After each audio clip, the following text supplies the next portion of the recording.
Hi guys, welcome back or welcome to Switch to Life. And for today's video, we're going to be reviewing The Lion King 1.5, alternatively known as The Lion King 3 Hakuna Matata. I really enjoyed this movie because it was super funny, but let's dive into why it's called 1.5. So this story basically retells The Lion King, but from the perspective of Timon and Pumbaa, which I think is really awesome. But at the same time, that does mean that it lost a little bit of the drama and instead replaced it with humor. And it's not just the gross out humor, but there's a lot of witty banter between Timon and Pumbaa that I really loved. Not to mention there's a ton of callbacks to the original film. For instance, everything the light touches belongs to someone else.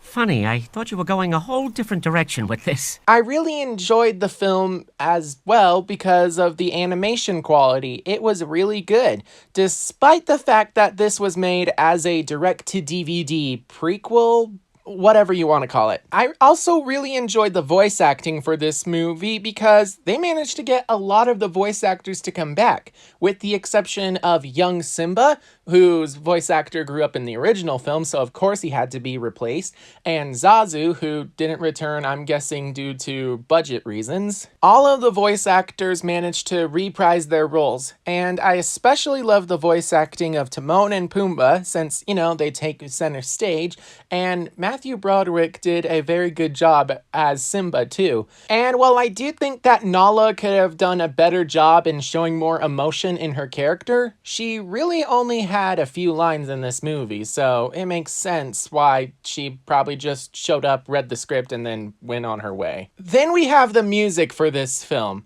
Honestly, I really both liked and didn't like the music in this movie because I like that we got so many callbacks to the original film. I think every single song managed to make an appearance in this movie. But then there's only one new song in this movie, which is Dig-a-chana, dig-dig-a-chana. When you're done, you dig a bigger chana. Dig-a-chana, dig-dig-a-chana. Quick before the hyena come. And then there's the instrumental background songs, which honestly, I didn't really enjoy those as much as I did in the original film, which honestly makes sense. This isn't really trying to be an emotional movie. It's trying to be more of a comedy that also has the characters go through some emotions, especially when it comes to Timon. I really enjoyed his character development throughout the film. With that in mind, I think it's time that we actually dive into the movie. So we're watching The Lion King, which is the original film, with Timon and Pumbaa.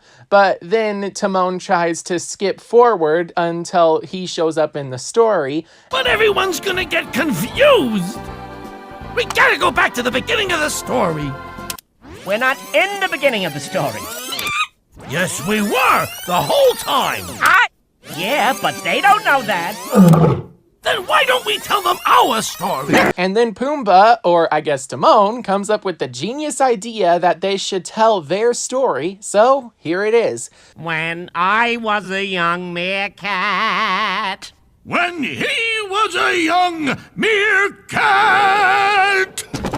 Very nice. Thanks. First, we're introduced to Timon, a young meerkat who is tired of living in constant fear due to hyenas, and everyone in his meerkat tribe is afraid of hyenas, and they all think that Timon is a loser because he has dreams of going out into the big, beautiful world. His ma, who is named Ma for some reason, actually comes up with a compromise where he can take over Hyena Watch, where he can stay on the surface while everybody else digs the tunnels, but he ends up bursting into musical songs, which makes it so that the hyenas find the meerkat camp and almost kill a lot of people.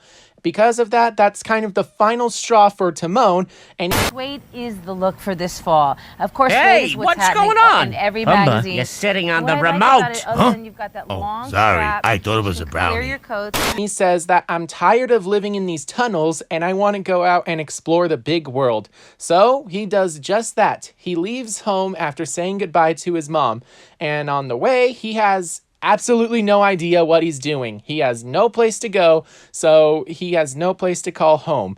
Then he meets up with Rafiki, and Rafiki gives him some sage wisdom. Look beyond what you see to find Hakuna Matata. It means no worries. Beyond what I see. It's kind of hard to think with all this music. So Timone goes to the big pointy rock, which is like the first obvious landmark that he sees, and then he meets up with Pumbaa, and together the two of them go to the big pointy rock, where there's a giant crowd. And it turns out that this big pointy rock is Pride Rock, and they're actually celebrating the birth of Simba. And so Timon and Pumbaa realize that they need to look beyond the big pointy rock, and they discover an oasis.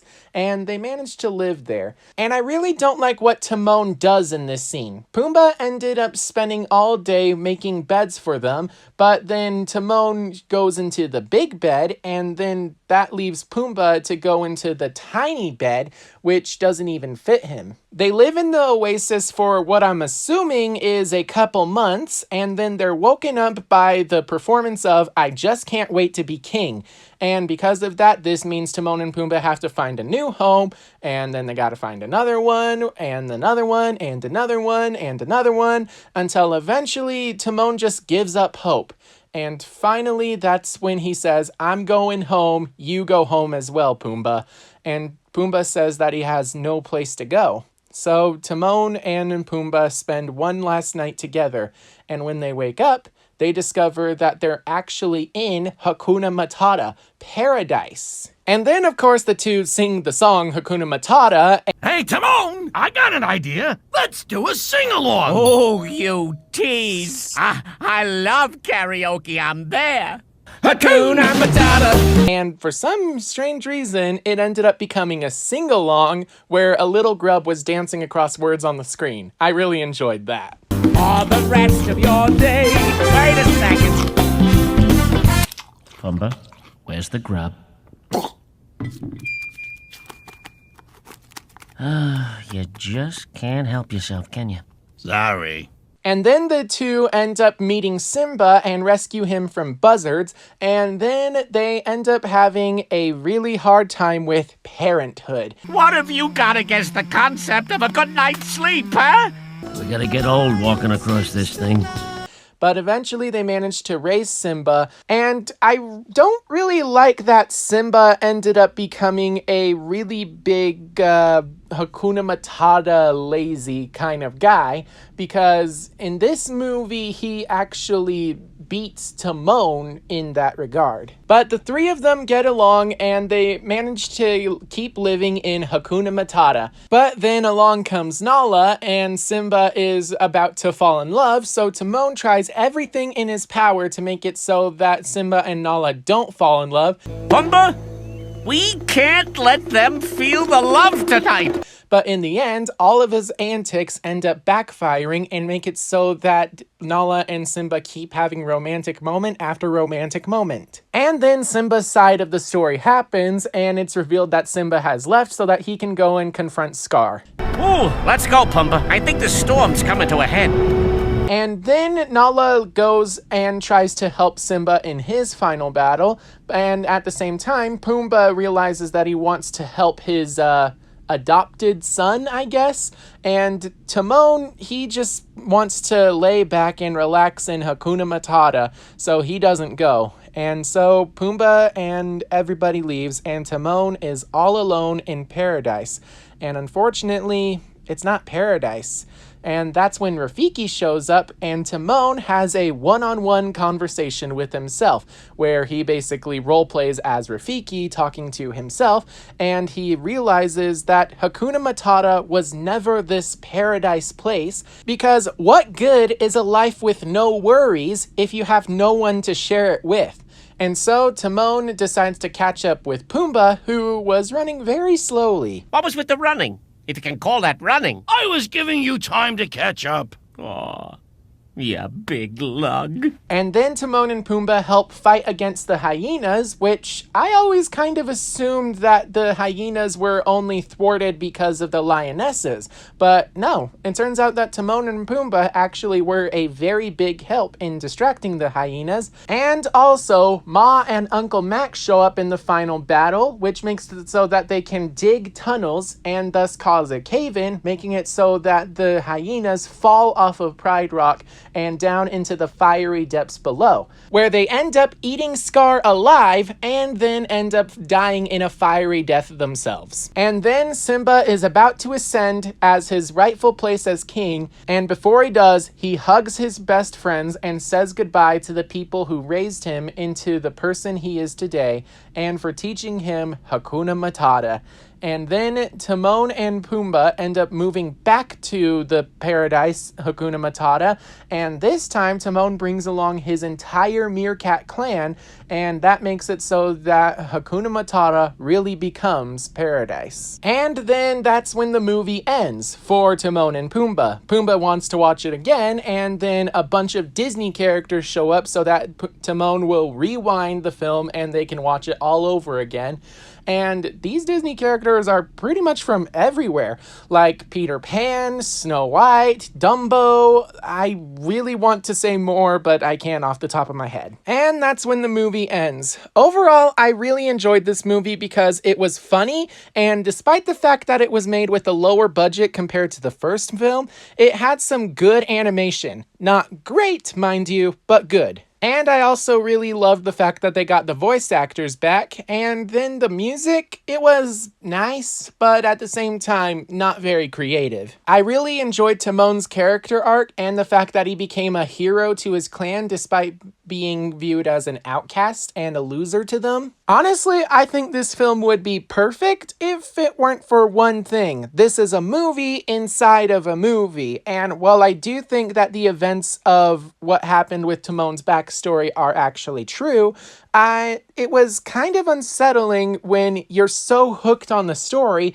and then out of nowhere there's an interruption from Timon and Pumbaa who are watching the movie, like how Pumbaa has to go and grab some snacks, or Timon is trying to make fun of Pumbaa or the movie or something that just happened, or the one time that was actually somewhat good when they ended up turning Hakuna Matata into a sing-along. So overall, I thought that this was a good movie. Granted, out of the 3 animated films, it's definitely the weakest, but at the same time, that's just because the other 2 are extremely good. But what did you guys think? Make sure to leave some of your thoughts down below in the comments section, and be sure to subscribe so that you can keep up to date on all things DreamWorks, as this is a mostly DreamWorks focused channel, but also so that you can watch out for my reviews of the other Lion King projects like The Lion King 2 and the upcoming live-action prequel, Mufasa, The Lion King. But until then, make sure that you guys are staying safe out there, and I will see you all in my next video. Bye-bye. Shenzi Marie Predatora Veldetta Jagalina Hyena, would you do me the honor of Becoming my bride. I don't think so! What will the children look like?